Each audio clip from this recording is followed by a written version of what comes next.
They never fired a bullet, but they fooled Hitler himself. A phantom army of lies, fake tanks and whispers that changed the fate of D-Day forever. June 6, 1944. The dawn sky over Normandy glowed a pale gray as thousands of ships drifted toward the French coast. Men waited in silence, hearts pounding, weapons clenched, ready to storm Hitler's fortress Europe. But while the world remembers the soldiers who landed that day, few recall the silent army that never fought. An army of ghosts, lies, and radio waves. This is the story of Operation Fortitude, the deception that fooled Adolf Hitler and changed the course of World War II. The plan was called Operation Fortitude, part of the larger deception strategy Operation Bodyguard. It would create an illusion, a massive phantom army poised to strike at the wrong place. Fortitude was divided into two parts. Fortitude North, suggesting an attack on Norway, and Fortitude South, aimed at fooling Hitler into expecting the main blow at Pas-de-Calais, the narrowest point between Britain and France. Normandy, the real target, would appear quiet, secondary, unimportant. Plan was called Operation Fortitude, part of the larger deception strategy Operation Bodyguard.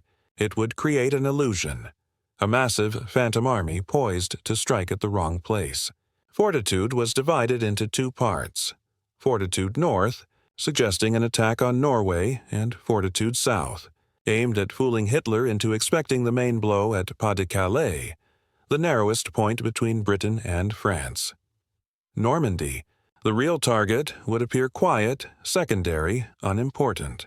But a fake army needed more than props. It needed noise, the chatter of thousands of men, trucks, and radios.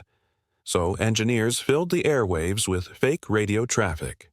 Operators sent endless coded messages between non-existent units.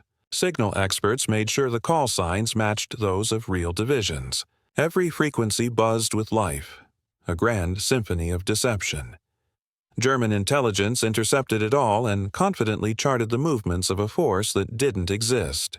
Perhaps the most brilliant part of Fortitude was its use of double agents. Throughout the war, British intelligence, the MI5 double-cross system, had turned nearly every German spy into a double. These agents, trusted by the Nazis, fed Berlin a steady stream of carefully crafted misinformation. The most famous was Juan Pujol Garcia, code-named Garbo. Through dozens of imaginary sub-agents, Garbo reported troop buildups, fake timetables, and invasion rumors. Every report he sent made the Calais story stronger, and the Normandy truth weaker. By D-Day, Hitler believed he had over 100,000 troops waiting across from Calais, under Patton's command. He couldn't have been more wrong. Weeks before the invasion, German reconnaissance planes photographed England's southeastern coast.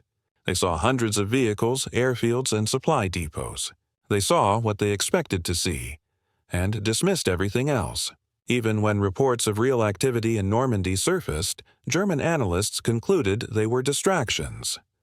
The Allies had successfully hijacked the enemy's expectations. They had turned logic itself into a weapon. At dawn on June 6, 1944, while German generals watched Calais, 5,000 ships carried more than 150,000 Allied soldiers toward the beaches of Normandy. Explosions thundered across the coast. Paratroopers fell from the sky. The long-awaited invasion of Europe had begun. Yet in Berlin, Hitler refused to believe it. To him, Normandy was merely a diversion, a trick to draw forces away from the real invasion that was surely coming at Calais. He ordered his best armored divisions to stay put. For over a week, those reserves remained frozen, waiting for an attack that never came. That hesitation was priceless. While the Germans waited, the Allies poured reinforcements, tanks, and supplies onto the beaches. In those crucial first days, the deception bought the Allies time, the most precious resource in war. By the time Hitler realized the truth, it was too late. The Allies had broken through the hedgerows, liberated the towns, and begun the long march toward Paris. Operation Fortitude succeeded because it was not a single trick. It was a masterpiece of integration.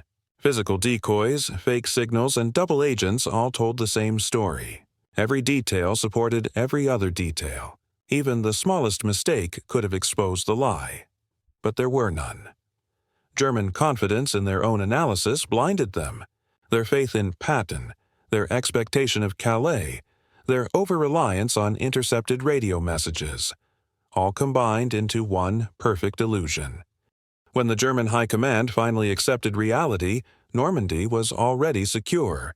Within weeks, Allied forces broke through at Saint-Lô, swept across France, and liberated Paris by August 1944. Historians later called fortitude, one of the greatest strategic deceptions in military history.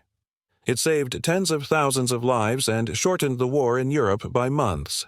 But for those who created it, the codebreakers, the spies, the engineers, there were no medals, no parades, and no fame. Their victory was measured in silence. Operation Fortitude remains a timeless lesson in the power of perception. It showed that wars are not won solely with strength, but with imagination. That truth in the hands of strategists can be more fragile and more powerful than any weapon. Today, when we look at the peaceful beaches of Normandy, it's easy to see only the waves and the monuments. But beneath that calm lies a story of human creativity, teamwork, and the art of deception. The soldiers fought for freedom. The deceivers fought for surprise. Together, they made D-Day possible.